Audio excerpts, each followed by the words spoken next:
మారుతూ ఉంటాయి. సో మనకి రిజల్ట్ ప్రేక్షకులు వాళ్ళు ఇచ్చే రెవెన్యూస్, వాళ్ళు ఇచ్చే బాక్స్ ఆఫీస్ రిజల్ట్స్ని బట్టి ఆ సినిమా సక్సెస్ ఆధారపడి ఉంటుంది.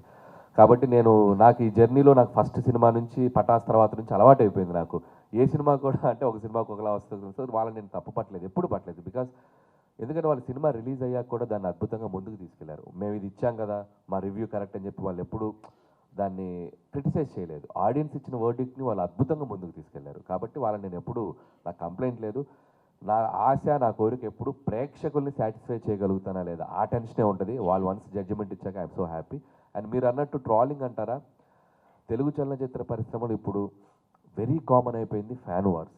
సో అవి ఎగ్జిస్ట్ అవుతూనే ఉంటాయి. ఒక సినిమా, ఒక హీరో సినిమా వచ్చినప్పుడు ఆటోమేటిక్గా ఆ మొదటి రోజు ఒక 2 గంటలు 3 గంటలు సో యాంటీ ఫ్యాన్స్ కానివ్వండి, ఇలాంటి అందరి హీరోలకు ఉందండి, ఒక చిరంజీవి గారికైనా కాదు, ప్రతి హీరోకి ఉంది.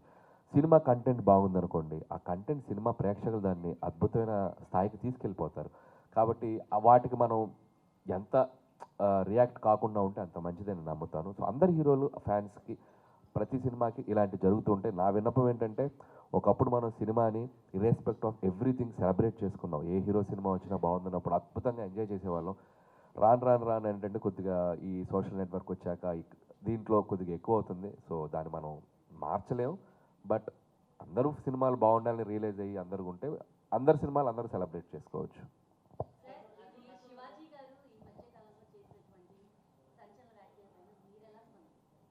అమ్మ ఇవి చాలా సెన్సిటివ్ టాపిక్స్. నేను వచ్చింది మన శంకర ప్రసాద్ గారి సినిమా గురించి ప్రమోట్ చేయడానికి వచ్చాను.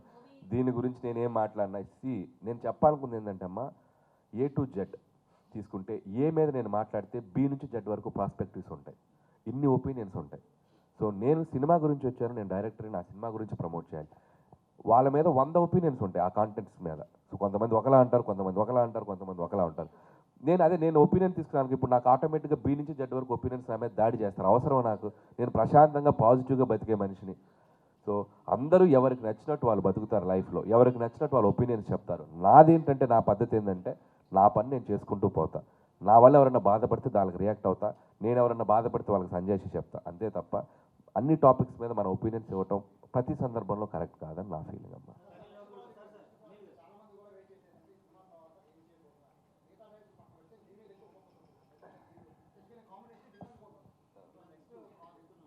సో నెక్స్ట్ అంటే నేను సినిమా అయ్యే టైంకి కానీ నాకు బల్బు వెలగదు ఏం చేయాలనేది. సో నా తాపత్రం ఏమంటే, సో భగవంత్ కేసరి లాంటి ఒక డిఫరెంట్ జానర్కి వెళ్ళి ఒక అద్భుతమైన డ్రామా ఫిల్మ్ చేసిన ఆ సినిమాకి ఒక నేషనల్ అవార్డు వచ్చింది. సో ఎంటర్టైనర్స్ చేస్తూ మధ్యలో ఏదైనా ఒక ఎక్స్పెరిమెంటల్ ఫిల్మ్, ఒక మంచి డ్రామా ఫిల్మ్ చేయాలని నేను ఎప్పుడు అనుకుంటాను. సో అది ఎప్పుడు చేయాలనేది ఆ వెళ్ళే ప్రాసెస్లోనే తెలుస్తుంది. ఇప్పుడు ఆడియన్స్ సంక్రాంతికి వస్తున్న తర్వాత వాళ్ళు ఇచ్చిన రిజల్ట్కి మళ్ళీ వాళ్ళని ఎంటర్టైన్ చేద్దామని మళ్ళీ ఈ సినిమాతో వచ్చాను. రేపు ఈ సినిమా కూడా అద్భుతమైన హిట్ అయితే సరే ఇంకొకసారి వాళ్ళని మళ్ళీ ఇలా అనిపిస్తుంది బ్రెయిన్కి. సో అది వెళ్ళే ప్రాసెస్లో ఎక్కడ బ్రేక్ ఇవ్వాలి, ఎక్కడ పాజ్ ఇచ్చి ఇంకొక జోనర్ ట్రై చేయాలనేది వెళ్ళే ప్రాసెస్లోగానే అర్థమవుద్ది. సో ఖచ్చితంగా ఈ సినిమా రిలీజ్ అయ్యి మీరు ఇచ్చే వర్డిక్ట్ని బట్టి, మీరు ఇచ్చే రిజల్ట్ని బట్టి మళ్ళీ నా నెక్స్ట్ సినిమా ఏం చేయాలనేది డిసైడ్ అవుతాను.